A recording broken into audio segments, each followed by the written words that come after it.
आज आपण ईमेल बद्दल बघणार आहोत. मी तुम्हाला म्हटलेलं की मेमरी बघूया. मेमरी आपण उद्या बघूया. ओके. आज आपण लाईव्ह नाही तर मी रेकॉर्डेड व्हिडिओ तुम्हाला पाठवते. ओके. ईमेल म्हणजे काय ते आपण डिटेल्समध्ये काय करणार आहोत या लेक्चरमध्ये कव्हर करणार आहोत. ईमेलचा केव्हा केव्हा तुम्हाला लॉंग फॉर्म विचारला जातो. ईमेल म्हणजे काय? तर electronic mail. Electronic mail. Okay. त्याला आपण काय म्हणतो? ईमेल म्हणतो. ओके. इलेक्ट्रॉनिक मेल म्हणजे इलेक्ट्रॉनिक मेलला आपण काय म्हणतो बघा? ईमेल म्हणतो. लक्षात आहे? आता जीमेल हे वेगळं आहे. जीमेल म्हणजे ईमेलचाच भाग आहे. पण प्रत्येकाच्या नावावर काय असतं बघा? जीमेल. जीमेल ही Googleने डेव्हलप केलेलं एक ईमेल सर्व्हिस आहे. पण ईमेल म्हणजे इलेक्ट्रॉनिक मेल. आता जनरली एक अमेरिकन संस्था आहे AR सॉरी ARPANT. अमेरिकेमध्ये त्यांनी काय केलं? NT sorry NT. आता पहिल्यांदा लॉंग फॉर्म बघूया आपण. ऍडव्हान्स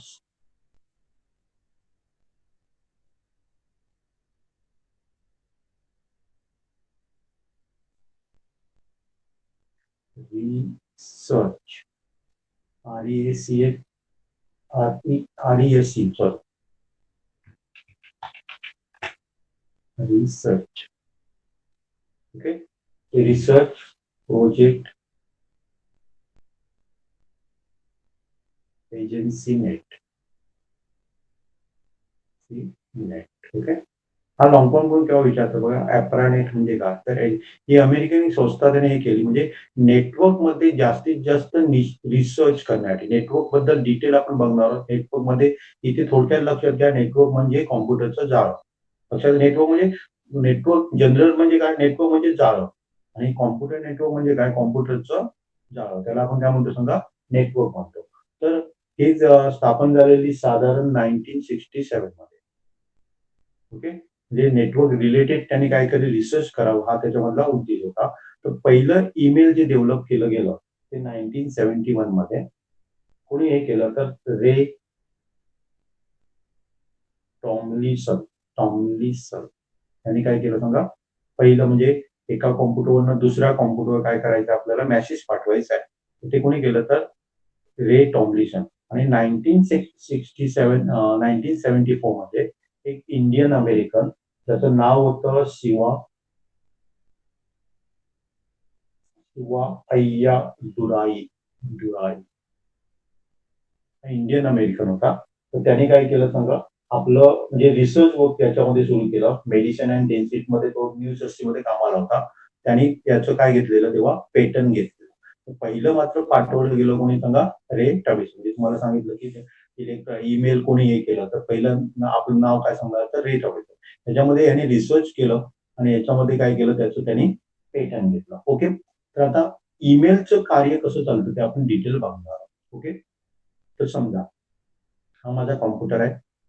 हा तुमचा कॉम्प्युटर आहे. पहिली गोष्ट आपण काय करूया? ह्या दोघांमध्ये जर आपल्याला काय करायचंय? माहितीची देवाणघेवाण करायची आहे तर कुठलं तरी आपल्याकडे काय असायला पाहिजे? कम्युनिकेशन मीडिया असायला पाहिजे. हे कुठल्या तरी मीडियाच्या सहाय्याने काय केलेलं एकामेकाला जोडलं असायला पाहिजे. त्यालाच आपण काय म्हणतो समजा आपण सध्या कशाने जोडलेला आहे? तर इंटरनेटच्या सहाय्याने जोडलेला आहे. ते वायरलेस असेल किंवा वायर असेल. लक्षात आहे?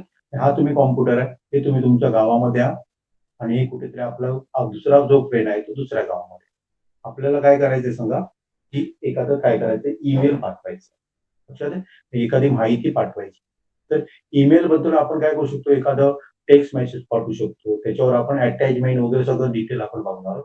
तर जेव्हा मी पाठवतो, तर पाठवण्यासाठी बघा आता रस्त्यावर आपल्याला काय करावं लागतं? रूल पाळावे लागतात. रस्त्यावरचे ट्रॅफिकचे रूल पाळावे लागतात. तसंच माहितीची देवाणघेवाण करण्यासाठी आपल्याला काहीतरी रूल्स पाळावे लागतात. आणि त्याला काय म्हणतो आपण? प्रोटोकॉल. त्याला काय म्हणतो आपण? प्रोटोकॉल. लक्षात आहे? तर जेव्हा आपण मेल पाठवत असतो म्हणजे माहिती दुसऱ्याला आपल्याला पाठवायची असते तेव्हा जो प्रोटोकॉल आपण वापरतो त्याला SMTP म्हणतो. Simple mail transfer protocol. हा पण क्वेश्चन विचारला जातो जेव्हा आपण काय पाठवतो सांगा? मेल जेव्हा पाठवतो तेव्हा कुठला प्रोटोकॉल वापरला जातो? प्रोटोकॉल म्हणजे लक्षात आलं तुमचं? प्रोटोकॉल म्हणजे नियम. माहितीची देवाणघेवाण करण्यासाठी नियम असायला पाहिजे. आता समजा नियम नसते. उदाहरणार्थ समजा रस्त्यावर समजा गाडी चालवण्याचे नियम नसते तर काय झालं असते, कुठूनही कुठून गाडी काय केली असते, चालवली गेली. आपण बघा नियम काय सांगा, लेफ्ट साईडने गाडी चालवावी वगैरे नियम, खूप काय काय नियम असतात. पण ते नसते तर आपल्याला वाटेल तसं झालं चालवलं असते, ट्रॅफिक जाम झालं असतं, ऍक्सिडेंटचं प्रमाण काय होतं वाढलं. तसं माहितीची देवाणघेवाण करण्यासाठी काही रूल्स बनवले गेले आणि सगळ्यांनी काय करायचे, पाळायचे असते. लक्षात आहे. मग त्याच्यासाठी काय जे बनवले गेले, पहिला जो मेल पाठवण्यासाठी तो जिथून आपण पाठवणार आहे त्याला सेंडर म्हणूया. ह्याच्यात हा काय करणार आहे, ह्याला मेसेज पाठवणार आहे, त्याच्या ह्याला सेंडर आणि हा आपला रिसिव्हर. तर सेंड करताना जे प्रोटोकॉल वापरले जातात त्याला आपण काय म्हणणार आहे सांगा, SMTP प्रोटोकॉल म्हणणार किंवा सिंपल मेल ट्रान्सफर प्रोटोकॉल. आता इथे कुठले रूल वापरले जातात त्याला आपण म्हणतो पॉप किंवा POP3 पण म्हणतात त्याला. POP3 म्हणजे काय, तर पोस्ट ऑफिस प्रोटोकॉल. लक्षात आहे. हे झालं POP3 म्हणजे पोस्ट ऑफिस प्रोटोकॉल. म्हणजे इथे जर आपल्याला रिसिव्ह करायचे असेल तर कुठले रूल्स वापरले जाते, तर POP3 काय केलं जातं, इथे वापरलं जातं. क्लिअर समजलं. हे आपण काय करण्यासाठी वापरतो सांगा, जेव्हा आपण पाठवणार असतो तेव्हा कुठले रूल वापरले जातात, SMTP.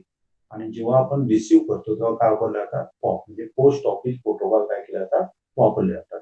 आता अनेक हे वापरला जातो का, त्याला आपण म्हणतो IMPA. हा एक पण एक प्रोटोकॉल आहे, त्याला म्हणतो इंटरनेट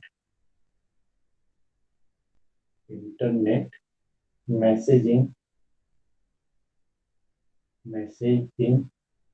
ऍक्सेस प्रोटोकॉल.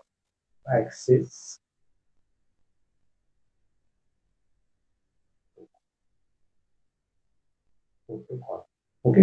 आता हा सुद्धा काय सांगता केला तो रिसिव्हिंग एंडला वापरला, म्हणजे इथेच वापरला. पण त्याच्यामध्ये आणि POP3 मध्ये फरक काय बघा, आपण तुम्ही नेक्स्ट पेजवर जातो. आता मी तुम्हाला मागाशी सांगितलं काय करतो, इथे आपण SMPT वापरतो, SMTP. आणि इथे आपण काय वापरतो, POP3 वापरतो, म्हणजे रिसिव्हिंग एंडला. लक्षात आहे. हे आपल्याला इथे काय मिळतं, मेल मिळतं, इथून आपण पाठवणार, हे आपला सेंडर झाला आणि आपला रिसिव्हर. ओके. इथे आपला POP3 वापरला, तर इथे काय वापरला आता, SMTP वापरला. आता IMAP कुठे वापरला जातो, समजा इकडे सेंडर आहे तर हे काय करू शकतो सांगा, एकच ऍसेस करू शकतो.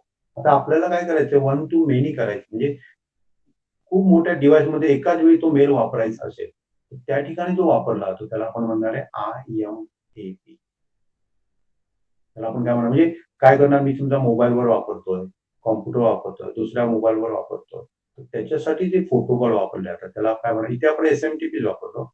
पण एका आपण काय करणार, रिसिव्हिंग एंडला आपल्याला वेगवेगळ्या डिव्हाइसवर आपण काय म्हणणार, हे आपण काय म्हणूया, 1 to many म्हणूया. 1 to many.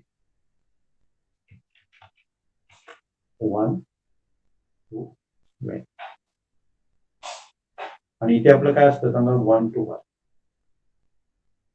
म्हणजे 1 to 1 कम्युनिकेशन करायचं असतं आपल्याला, रिसिव्हिंग एंडला POP3 वापरला जातो.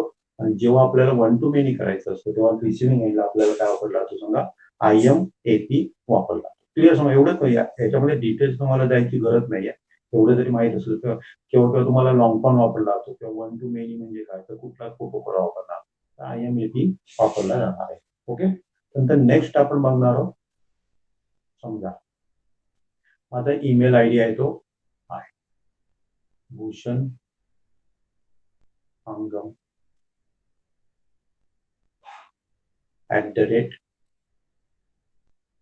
@gmail.com. ओके. याच्यामध्ये दोन भाग आहेत बघा, हे चिन्ह तुम्हाला दिसेल बघा, कुठे दिसते सांगा, तुमच्या कीबोर्डवर जर तुम्ही बघितला तर 2 नंबर असतो बघा, तिथे तुम्हाला ते चिन्ह दिसते, त्याला आपण काय म्हणतो, याच्यामध्ये ईमेल ऍड्रेस मध्ये 2 भाग आहेत बघा, हे आहे एक भाग आहे आणि हा दुसरा भाग आहे. आणि तो च्या सहाय्याने काय गेलेला सांगा, म्हणजे वेगळे गेलेले आहे, त्याला आपण काय, ह्या चिन्हाला आपण काय म्हणतो, ह्याला पण विचारतात ते पण विचारलं जातं, ह्या सिम्बॉलला काय म्हटलं जातं, कोणी सेपरेट केला तर या पहिल्या भागाला आपण युजर नेम म्हणणार, युजर नेम. आणि याला आपण म्हणणार आहे डोमेन नेम म्हणूया आपण, त्याला आपण काय म्हणतो सांगा, डोमेन नेम. ओके. आता युजर नेम तुम्ही कुठलंही पाहिजे ते घेऊ शकता, फक्त कंडिशन कशी आहे की ते युजर नेम जगामधलं आणि कोणाचं असता कामा नये, डुप्लिकेट पॉसिबल नाहीये. एक जे मेल आयडी असतो ना समजा हा भूषण पांडव आणि कोण घेऊ शकणार नाही, कारण तो ऑलरेडी आहे. लक्षात आहे? आणि तो युनिक असतो हे लक्षात ठेवायचं. ईमेल ऍड्रेस हा प्रत्येकासाठी काय असतो सांगा, युनिक असतो. तो दुसऱ्याला मिळू शकत नाही. मग तुम्हाला जर दुसरा पाहिजे असेल तर याच्यामध्ये तुम्ही 1 ऍड करा, 2 ऍड करा वगैरे, वेगळा थोडासा काहीतरी काय असायला पाहिजे, वेगळा असायला पाहिजे. युजर नेम नंतर आपण काय वापरतो तर @ वापरतो. लक्षात आहे? आणि त्याच्यानंतर आपण काय वापरतो बघा, gmail.com हे डोमेन नेम आहे. म्हणजे कुठल्या ह्याच्यामध्ये डोमेनमध्ये आपण ते बनवतो. आता मॅक्सिमम लोक गुगलवर जीमेलमध्ये जीमेल हा गुगलचा प्रॉडक्ट आहे. तर त्याचे कशामध्ये बनवतात सांगा, जीमेल मध्येच बनवतात. gmail.com हा काय आला, डोमेन नेम त्याला. मॅक्सिमम लोकांचं जे मेल आयडी आहे ते कशामध्ये असतं सांगा, जीमेल मध्ये असतं. त्याच्या व्यतिरिक्त तुम्ही याहू मध्ये बनवू शकता. याहू वेगवेगळ्या प्रकारे याच्यामध्ये तुम्ही काय करू शकता, वेगवेगळ्या ठिकाणी वेगवेगळे आहे. पण मॅक्सिमम लोक आता काय वापरतात सांगा, जीमेलच वापरतात. लक्षात आहे? एवढं क्लिअर समजलं? युजर नेम म्हणजे का, डोमेन नेम म्हणजे का. युजर नेम म्हणजे आपण कुठलाही देऊ शकतो. आणि हे आपल्याला कोण देत असतं तर ISP देत असतो. ISP म्हणजे का, जे आपल्याला सर्व्हिस देतात, इंटरनेटची सर्व्हिस देतात. इंटरनेट, आपण लॉंग फॉर्म विचारला होता बघा, सर्व्हिस प्रोव्हायडर. यांच्याकडनं आपण काय घेत असतो सांगा, तो हे घेत असतो. इंटरनेट सर्व्हिस प्रोव्हायडर कडनं आपल्याला युजर नेम मिळू शकतो. जर तुम्ही समजा नवीन काय घेतलं समजा, नेट कनेक्शन वगैरे घेतलं तर तुम्हाला ते नवीन ईमेल आयडी वगैरे देऊ शकतो. ओके. तर जनरली इथे लक्षात घ्या, इंटरनेट सर्व्हिस प्रोव्हायडर म्हणजे काय, आपल्याकडे बघा BSNL आहे, हा इंटरनेट सर्व्हिस प्रोव्हायडर. याचा पण लॉंग फॉर्म लक्षात घ्या, भारत संचार निगम लिमिटेड.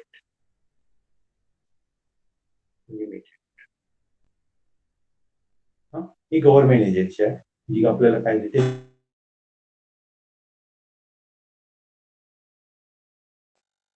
संचार निगम लिमिटेड.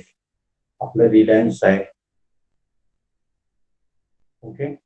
टाटाचं आहे, टाटा टेलिकॉम आहे, TCS काहीतरी आहे, टाटा टेलिकॉम. वेगवेगळ्या प्रकारचं आयडिया आहे, वोडाफोन आहे, वेगवेगळ्या प्रकारचे तुम्हाला हे काय देतात सांगा, सर्व्हिस प्रोव्हाइड, ISP. आणि आपण काय म्हणतो ना, जे तुम्हाला काय देतात, इंटरनेटची सर्व्हिस देतात, त्यांना आपण काय म्हणतो बघा, ISP म्हणतो, इंटरनेट सर्व्हिस प्रोव्हायडर. लक्षात आलं? म्हणजे ईमेल आयडी मध्ये काय असतं सांगा, 2 भाग असतात, युजर नेम आणि डोमेन. ओके. नंतर नेक्स्ट, हे झालं ISP बद्दल, वेगवेगळे ISP. तिथे BSNL पण आहे, मागच्या पेजवर मी लिहिला. लक्षात, हे सगळे ISP आहे, इंटरनेट सर्व्हिस प्रोव्हायडर. आता ईमेल मध्ये काय काय असतं ते आपण काय करूया, थोडक्यात बघूया. लक्षात आहे? ईमेल मध्ये आपल्या काय काय भाग असतात. तर जनरली जेव्हा मी काय करतो, ईमेल ओपन करतो, तुम्हाला युजर नेम असणार, पासवर्ड असणार. मी माझं ईमेल ओपन केलेलं आहे. लक्षात आहे? तर मी जेव्हा काय करतो, मला जरा कोणाला पाठवायचं असेल, मी काय करतो, कॉम्पोज वर क्लिक करतो. कॉम्पोज वर क्लिक केल्यावर तुम्हाला अशा प्रकारे काय होतं सांगा, ओपन होते. इथे आपण टू मध्ये काय लिहित असतो, तर एखादा व्हॅलिड ईमेल आयडी लिहित असतो. व्हॅलिड का म्हणतो, जर तुम्ही चुकीचा ऍड्रेस दिला तर काय होणार सांगा, तो मेल बाउन्स होऊन तुमच्याकडे परत येणार आहे. लक्षात आहे? बाउन्स होणार म्हणजे काय होणार आहे, तो पोहोचणार नाही. तुम्हाला ईमेल आयडी काय असायला पाहिजे, बरोबर द्यायला पाहिजे. त्याच्या पुढे तुम्हाला अनेक दिसते बघा, CC म्हणून. CC म्हणजे काय, समजा इथे मी काय केलं, मला कोणाला पाठवायचं, ABC ला पाठवायचं. ओके. इथे मी काय लिहिलं, त्याचा ऍड्रेस लिहिला abc@gmail.com. मी फॉर एक्झाम्पल लिहितो.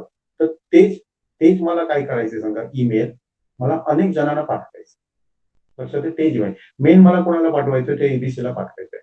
तेच मला काय करायचंय, BAC@gmail.com. तेच मला आणि कोणाला पाठवायचं, CAB@gmail.com. ऍक्च्युली असे ऍड्रेस नसतात, पण तुमच्या फॉर एक्झाम्पल मी तुम्हाला घेतो. लक्षात आहे? मला काय करायचं, एकच मेल अनेक जणांना मी पाठवू शकतो. ओके. आता हे झालं काय, CC म्हणजे काय, तर कार्बन कॉपी. CC म्हणजे आपण काय म्हणूया सांगा, ईमेल मध्ये CC. टू म्हणजे आपण काय करणार सांगा,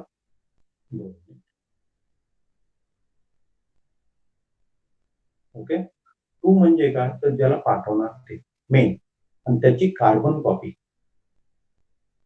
कार्बन कॉपी आपण लेटर पाठवताना पण म्हणतो बघा, आपण लेटर जेव्हा पाठवत असतो तेव्हा खाली लिहित असतो, आणि कोणाला पाठवतो त्याची माहिती लिहित असतो. लक्षात, तसं इथे काय आलं, CC म्हणजे कार्बन कॉपी झालं. आणि तिथे ऑप्शन तुम्हाला दाखवतोय मी, BCC, blind carbon copy. Blind carbon copy. याच्यामध्ये आणि याच्यामध्ये फरक काय बघा. इथे आपण काय लिहितो, पहिलं कोणाला पाठवायचंय आणि ते कोणाला पाठवायचं आणि मला काय करायचंय, मी आणि कोणाला तरी मला पाठवायचंय. पण मला काय पाहिजे, की मी या याच्यामध्ये जे ॲड्रेस लिहिणार ना, त्याची जाणीव ह्याला समजता कामा नये. त्याची जाणीव कोणाला होता कामा नये, ह्यांना समजता कामा नये, की मी ह्याला मेल पाठवतो. मग ते ॲड्रेस मी सगळे काय करणार आहे सांगा, ब्लाइंड काढून बी-सी-सीमध्ये ॲड करणार. मी काय म्हणणार सांगा, मी जे काही इथे ॲड्रेस दिले ना, ह्यांना समजणार नाही, की तेच मेल मी कोणाला पाठवलं सांगा, यांना पाठवलं. लक्षात आहे? मग त्याला आपण काय म्हणतो सांगा, ब्लाइंड कार्बन कॉपी. जर मला काय करायचं असेल सांगा, एखाद्याची समजा 2 मिनिट बी-सी-सी मध्ये मी काय करतो सांगा, मला अशा माणसाला एकाला पाठवायचं आहे AA@gmail.com. त्या माणसाला मला पाठवायचं, पण ह्याला पाठवलं ते ह्यांना दोघांना नाही समजणार. BACCAB@gmail आहे ना, त्यांना काय करणार नाही, ते पाठवणार हे समजणार. लक्षात आहे? नंतर पुढचा जो येतो त्याला सब्जेक्ट म्हणतो. सब्जेक्ट म्हणजे काय? ते कशासाठी तुम्हाला पाठवायचं आहे. आपण मी लिहितो टेस्ट मेल. कारण हे त्याला दिसणार आहे. इथे बघा आता इथे सगळं दिसतंय बघा, पीएम ॲड्रेस वगैरे. हा काय झालं आपला सब्जेक्ट झाला.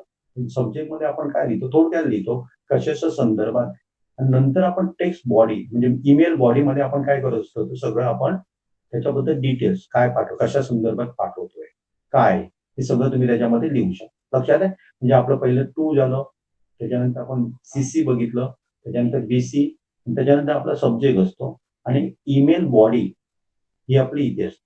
इथे तुम्ही काय करू शकता, जे पाहिजे ते लिहू शकता आणि जर तुम्हाला फाईल अटॅच करायची असेल, तर तुम्ही काय करणार सांगा, इथे अटॅच फाईलमध्ये जा. अटॅच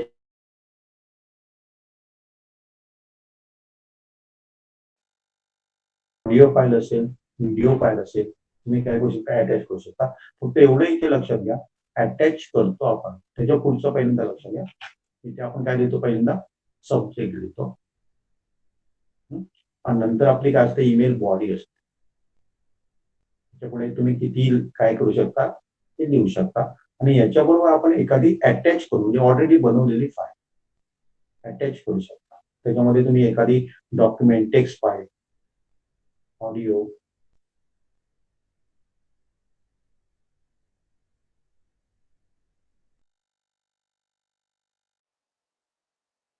त्याच्या वर असेल तर ती तुम्ही पाठवू शकणार नाही. मॅक्झिमम काय असायला पाहिजे सांगा, 25 MB असायला पाहिजे. क्लिअर समजलं? हे झालं आपल्या कशाबद्दल सांगा, हे काय काय असतात त्याच्याबद्दल झालं. म्हणजे टू सीसी बीसीसी म्हणजे काय, सब्जेक्ट बॉडी म्हणजे काय, अटॅचमेंट म्हणजे काय वगैरे आपण याच्यामध्ये बघितलं. नंतर नेक्स्ट आपण काय बघतो, तर हे नंतर आपण सेंड करणार. आपण सेंड नाही केलं ना, तर ते ड्राफ्ट मध्ये येऊन टाकतो. म्हणजे आपण समजा पाठवलं नाही, ते कशामध्ये असणार सांगा, ड्राफ्ट. सेंड केलं म्हणजे काय होणार आहे, ते त्याला मिळणार. आता मी समजा हे सेंड नाही केलं, माझं कुठे येऊन बसणार ते सांगा, ड्राफ्ट मध्ये जाऊन बसणार. ओके, हे मी काय केलं बघा, टेस्ट मेल गेलं नाही. मला आलेली मेल इथे भेटतात. इनबॉक्स मध्ये मला आलेली मेल भेटत. मी कुठली पाठवली तुम्हाला सेंड मध्ये, त्याच्यामध्ये मला काय दिसते सांगा, सेंड मध्ये. लक्षात आहे? आणि काही काही इथे बघा तुम्हाला आणि दिसते प्रायमरी म्हणजे मेन. सोशल म्हणजे आता खूप जण आपल्याला सोशल रिलेटेड काय सोशल ऍक्टिव्हिटीज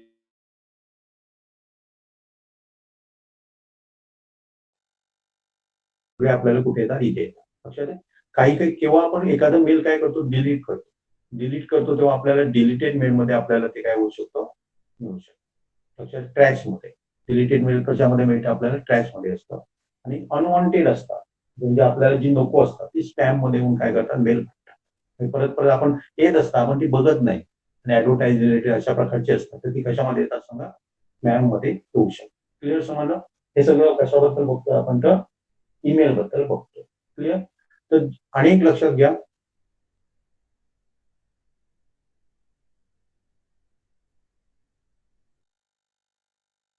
म्हणून तो ईमेलला जीमेल म्हणत असतो, पण ऍक्च्युअली तसं नाहीये.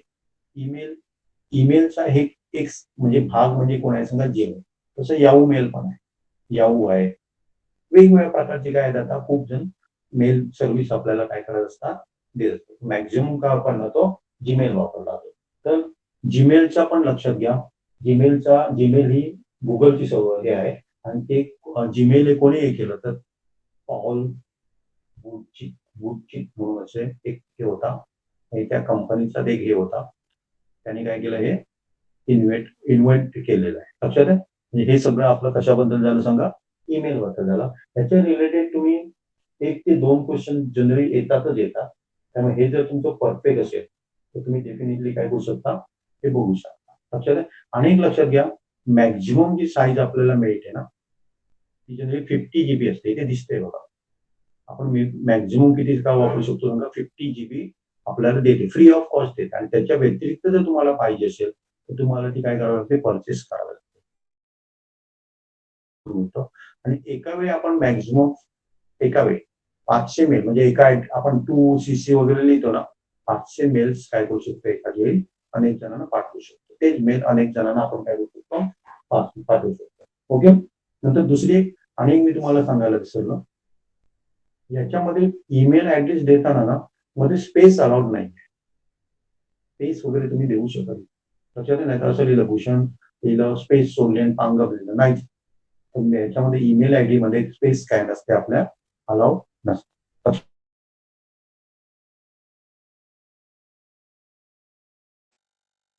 आणि तुमच्या परीक्षेसाठी नक्कीच हे काय पडेल इम्पॉर्टंट असणार आहे. त्यामुळे जर समजलं नसेल तर परत एकदा बघा आणि ते परफेक्ट करण्याचा प्रयत्न करा. ओके.